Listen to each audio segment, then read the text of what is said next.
This is the Padua Podcast Network. Running a Fever, episode 115, The Injury, 1 year later.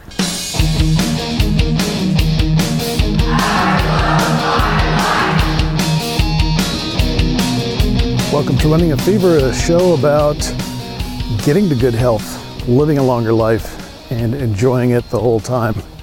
I'm Michael Davis. I love my life so much that I want to make it last as long as possible. And if you feel the same way, or you want to feel the same way, then come on along and we'll get there together. It's a beautiful day at Lake Fayetteville. I started at Memorial Park today, Veterans Memorial Park. We're going to have a memorial today to my knee injury of a little over a year ago, 2 days a year ago.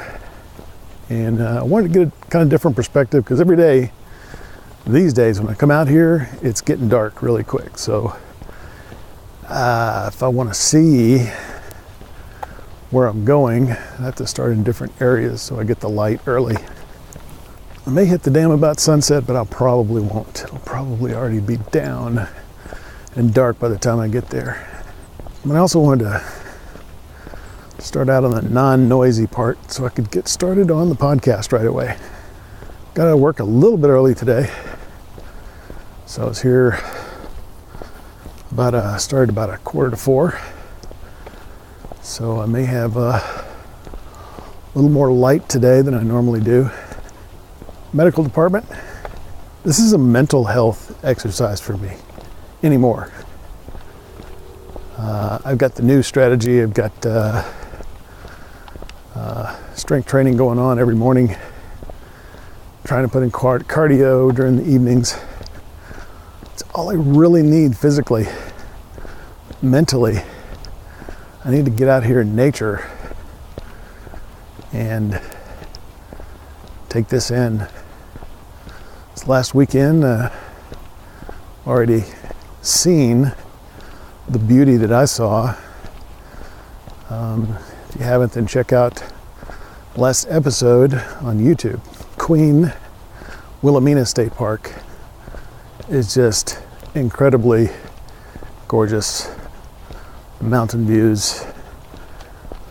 Just a short drive from, well, it was kind of a drive, but it was a day trip from where I am. And I really enjoyed that this last weekend for mental health. And in times of stress, it's a good thing to do. You know, you kind of have to have a hierarchy of activities to evaluate. This is what I do. When I know that I'm feeling some stress, I'm not quite myself, I have to be careful how I'm treating people, things that I'm doing like watching more videos and eating more stuff and things like that. Indications that I'm probably need some therapy. This has become my therapy. Getting out in nature, moving around, and conversing. Howdy. Hey, how are you? Good. Walking may not be it for you. And maybe some other activity, bowling, I don't know. It doesn't even have to be physical or in nature. That just happens to be, I don't know, you get out in places like that state park and where it's silence and just hear water trickling. And I mean, the air is different. I feel like God is a little closer to me. It's kind of hard to deny when you're in the midst of such beauty. But if sitting in a library doing a crossword puzzle is what recharges you, that's your therapy, then do it. Put that on the list. And if you don't know what it is, start trying stuff. These are life tools.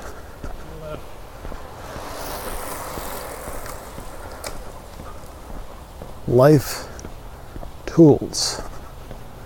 Ways that we deal with the problems, the times when life is hard to love. And it is part of loving life. It's part of loving ourselves. There you go. A cure that doesn't come in any bottle. December 16th of 2017 is the date which I say, that's the date that I count my knee injury from. This is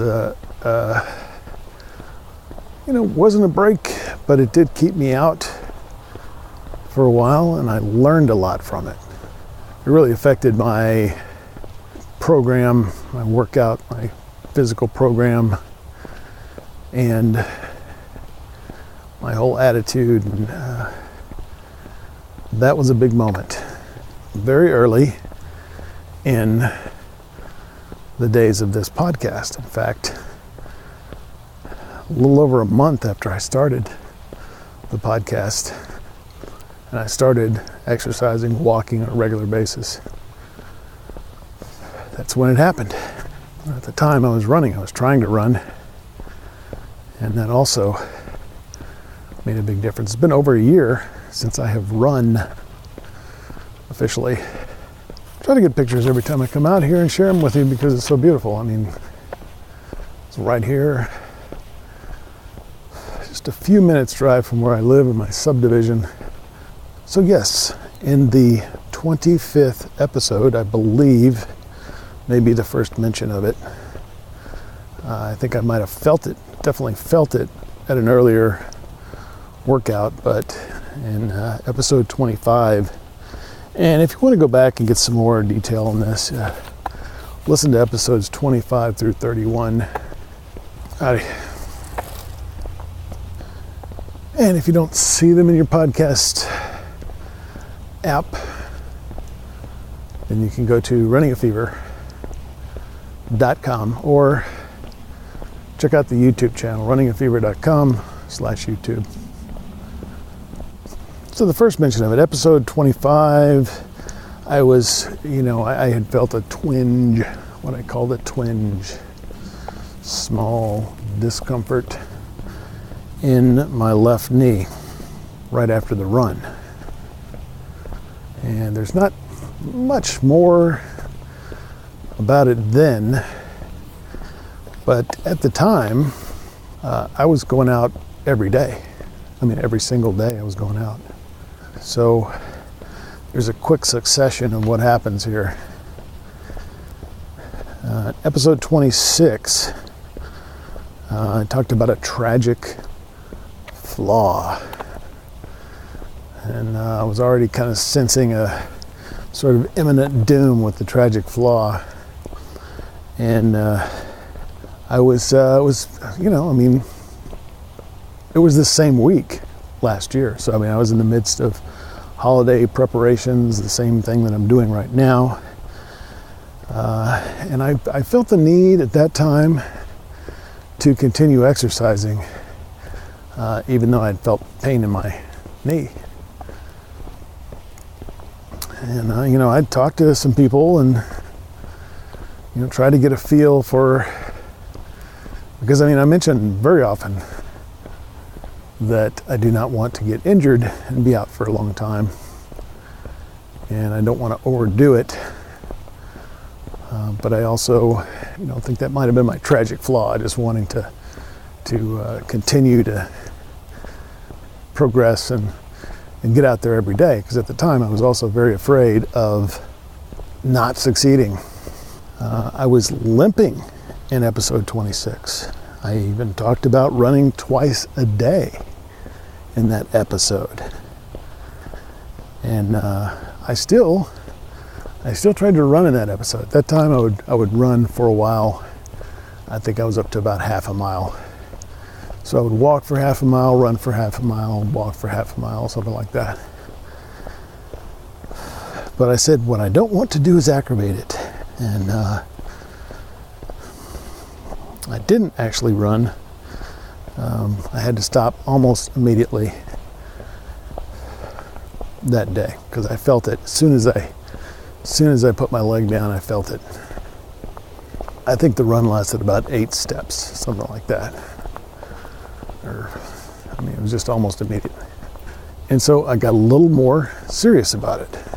And I did my next episode in the studio, and I don't think it was the next day. I think it was several days later. And I said that I wasn't running. I was treating the injury. I'll play a little clip from it. I'm not sure exactly what's wrong with my knee. I just know there's a problem. Yeah, so you can tell by the tone of my voice that I know there's something going on, and it could be serious. So at that time, I was evaluating various advice from various people I know, and we're saying, you can, if you have no pain, you can run. If you have pain, you can feel it like when you're squeezing your knee or something, you got a problem. Someone had asked about recovery time. If I was running every day, when would I recover? So in episode 28, I was still kind of on my own, and I headed out for the trail. But I did it anyway. I was still thinking, well, I could get back out here. I don't want to just sit around. Because I was early in the program, and I wasn't sure of myself, and I had tried to exercise many times, and I had dieted many times, and it never worked, and I was really determined to make it work this time.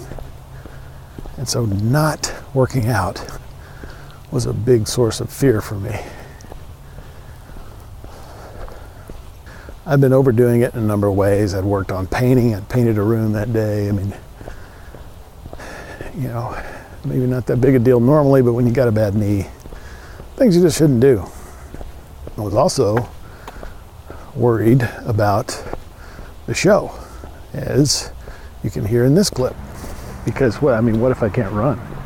How am I going to do a podcast called Running a Fever if I can't run? So the plan at that time was to take 2 days off and then try again. I was positive enough to express gratitude for what I could do, because I know always there are plenty of people who are not fortunate enough to be able to do the things I do, just to be able to go out and walk. And I've talked about how these people adapt, and it's amazing, the human spirit. But I'm very fortunate. So I finally went to the doctor, went to my primary care physician, and he recommended an x-ray, and so I could get a brace. I wound up getting a brace. My primary care physician said, he ordered an x-ray. Got an x-ray, and then the neurosurgeon, Dr. Tang, he's awesome. He is just awesome. Works at the VA, and really good doctor. Sometimes someone comes along and you just know this guy's exceptional in just the way he explains things, the level of care. Yeah, amazing. Personally called me to tell me that when I had come back in and done another x-ray later on, that was earlier this year, mid-year, I guess, I was concerned. Howdy. So he ordered an MRI, and went in to see him, and he showed me the pictures, and I actually put one of the pictures up on the website for episode 29. That's the featured photo. Maybe YouTube will give you the best look at it. Found internal swelling internal to the bone. I kind of think you can see on an MRI, the x-ray just doesn't show.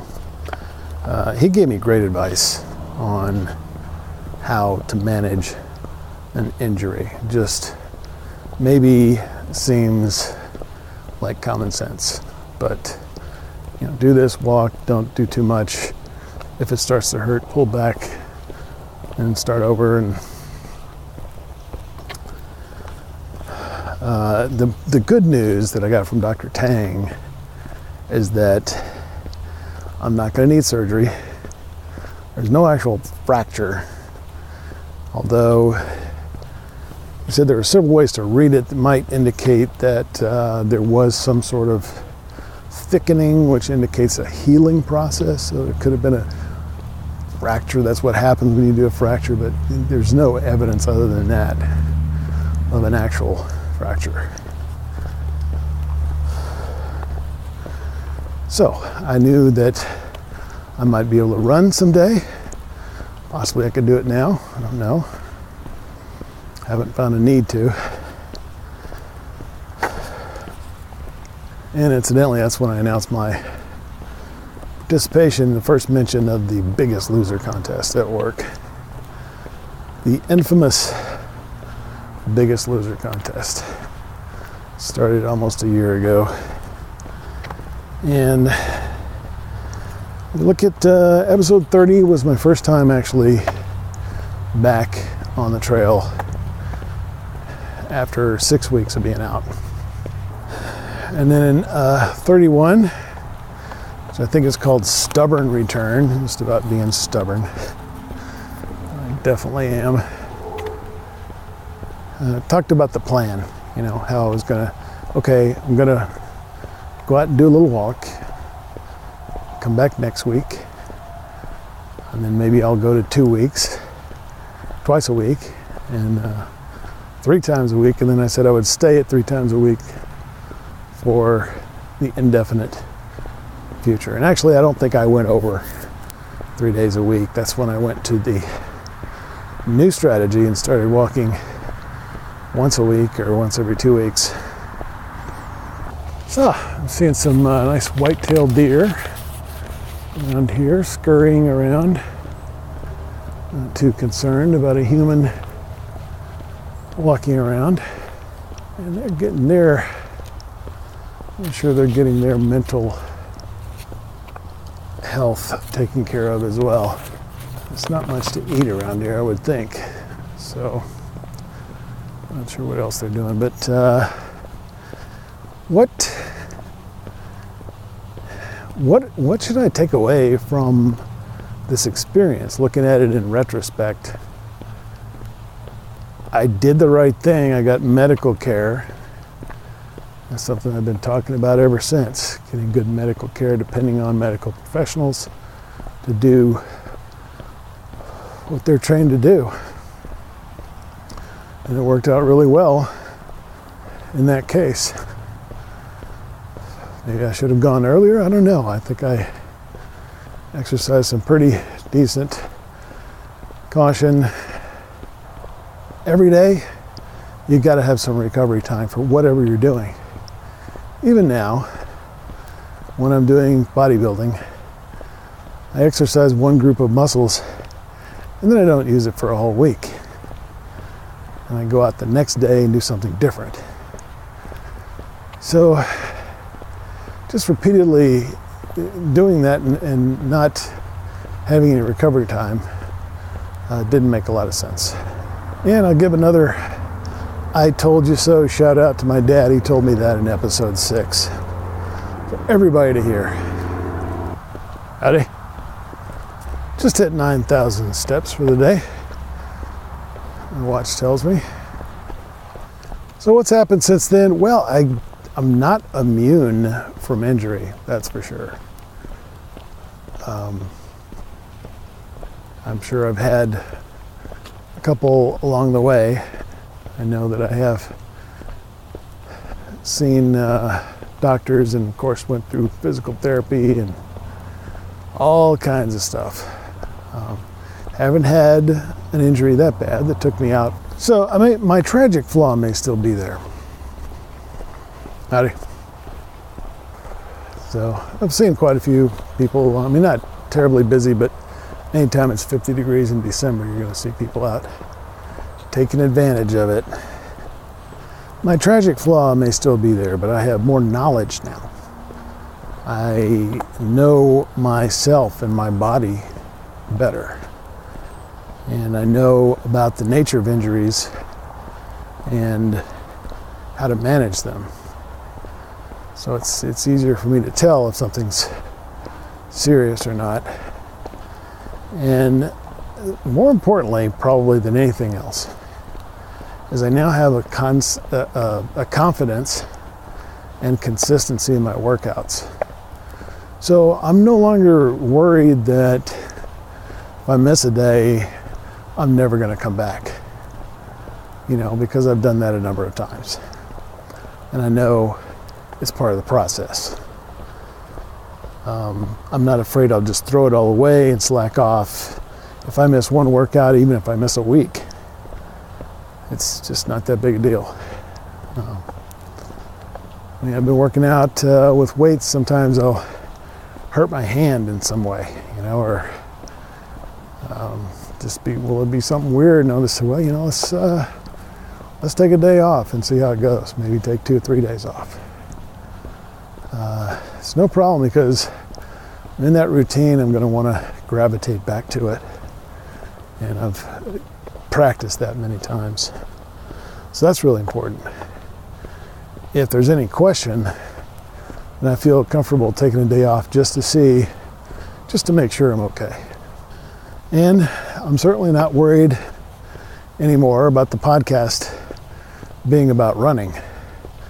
Because now I'm at episode 115. I haven't run in over a year.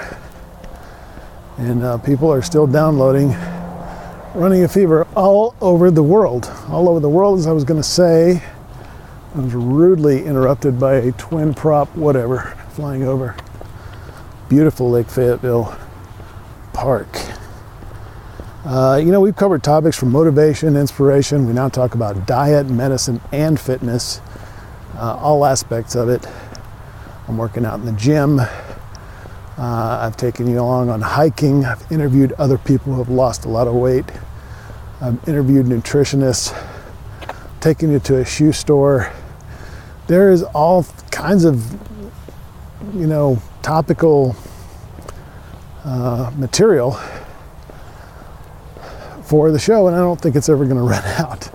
Can't imagine myself ever ending this story and having something to talk about.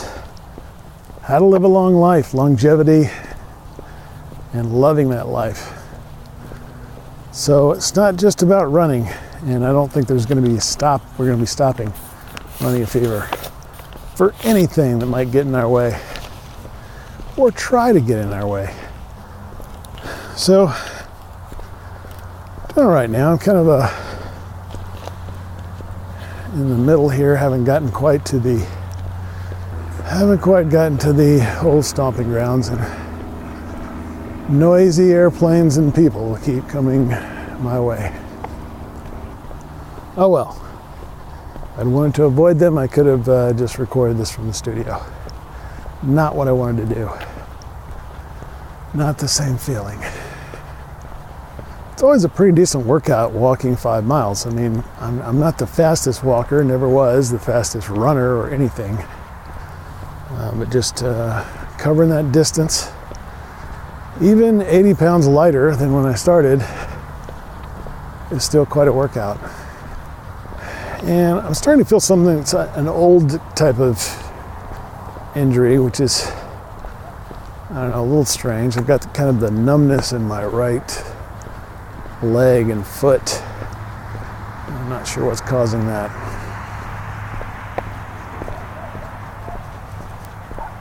My dish has caused all manner of, well, not all manner, but a lot of problems in different areas, swallowing and maybe some other repercussions. When I saw the ophthalmologist last, they found a little spot of blood, like a ruptured small tiny capillary or something. I think it was in the back of my eye.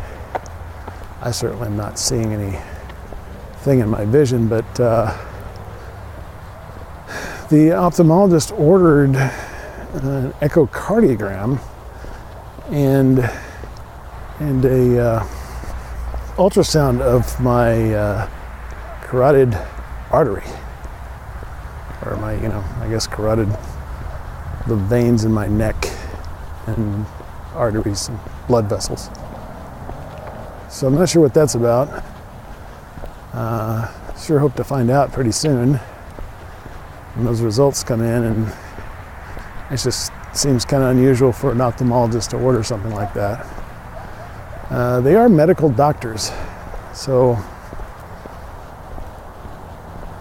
it's not like they just, make, prescribe glasses and stuff. I mean, they're MDs.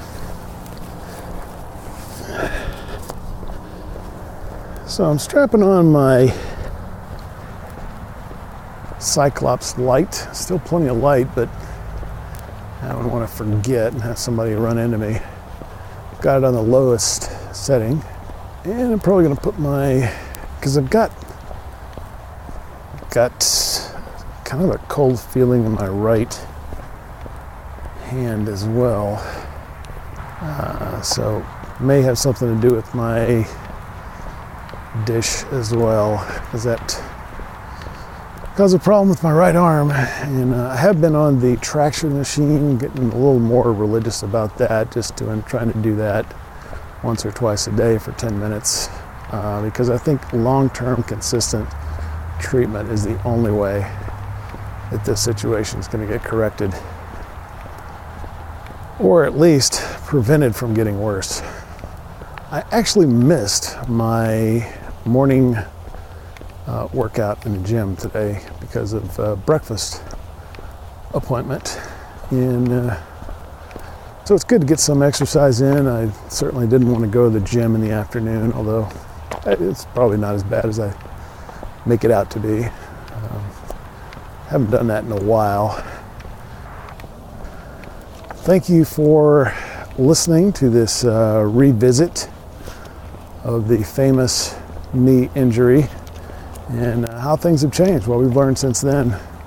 If you want more information on that, the details, and go back and listen to the history, the tragic flaw and everything, starting with episode 25 and going through episode 31. Thank you for listening to Running a Fever. And if you don't have the fever yet, go out and get it. If you got the fever, keep it, and I'll talk to you next time.